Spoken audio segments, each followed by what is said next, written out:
رمضان المبارک سے عقیدت، مساجد کی پاکی و صفائی، بالخصوص دوران اعتکاف مسجدوں کی تعظیم و توقیر سے، شب قدر کی فضیلت سے ہر عاشقان رسول کو آگاہی رکھنا انتہائی ضروری ہے، اور ایسی ہی نیک سعی میں ہمہ وقت کوشاں ہے تبلیغ قرآن و سنت کی عالمگیر غیر سیاسی تحریک دعوت اسلامی کا اشاعتی ادارہ مکتبۃ المدینہ، جو کہ امت کے علم دین میں اضافے کی احسن نیت کے ساتھ مختلف مواقع پر مختلف اسلامی موضوعات کی کتب، ڈیویڈیز اور سیڈیز جاری کرتا رہتا ہے۔ مسجدیں خوشبودار رکھیں، اعتکاف کے مدنی پھول اور فیضان لیلۃ القدر جیسے امیر اہل سنت دامت برکاتہم العالیہ کے سنتوں بھرے بیانات، قرآن پڑھنا سیکھ لیجئے، عید پر کڑک نوٹ میں اگر کوئی کڑک نوٹ ہے نا، نہیں تاجی بالکل، تو وہ جیو نہیں کرتا دینے کا۔ صرف اور صرف ہرس، اگر یہ بھی ہرس نہیں ہے تو ہرس کس کو بولتے ہیں؟ اپنے قلبی کیفیت کا اس سے مظاہرہ ہوتا ہے۔ اور عید کی رسم۔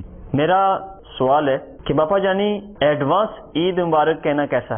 جیسے علم و حکمت سے مزین مدنی مذاکرے، جبکہ مختلف پیکیجز میں آپ کے لیے ہوں گے رمضان کی پرکیف یادیں، امیر اہل سنت دامت برکاتہم العالیہ کی رکت انگیز دعا، رمضان کی جدائی میں امیر اہل سنت دامت برکاتہم العالیہ کے رکت انگیز مناظر، اور الوداع الوداع ماہ رمضان، یہ سب فیضان آپ کے لیے موجود ہے اس ڈی وی ڈی میں، جسے مکتبۃ المدینہ رنگ برنگے مدنی پھول حصہ اول کے نام سے جاری کر چکا ہے۔ یہ ڈی وی ڈی اپنے قریبی مکتبۃ المدینہ سے 75 روپے ہدیہ پر طلب کریں، اپنے عزیز دوست و احباب کو تحفتاً دیں اور دوسروں کو بھی اس سے فیضیاب ہونے کی ترغیب دلائیں۔ صلو علی الحبیب صلی اللہ تعالی علی محمد۔ مجھے اپنی اور ساری دنیا کے لوگوں کی اصلاح کی کوشش کرنی ہے۔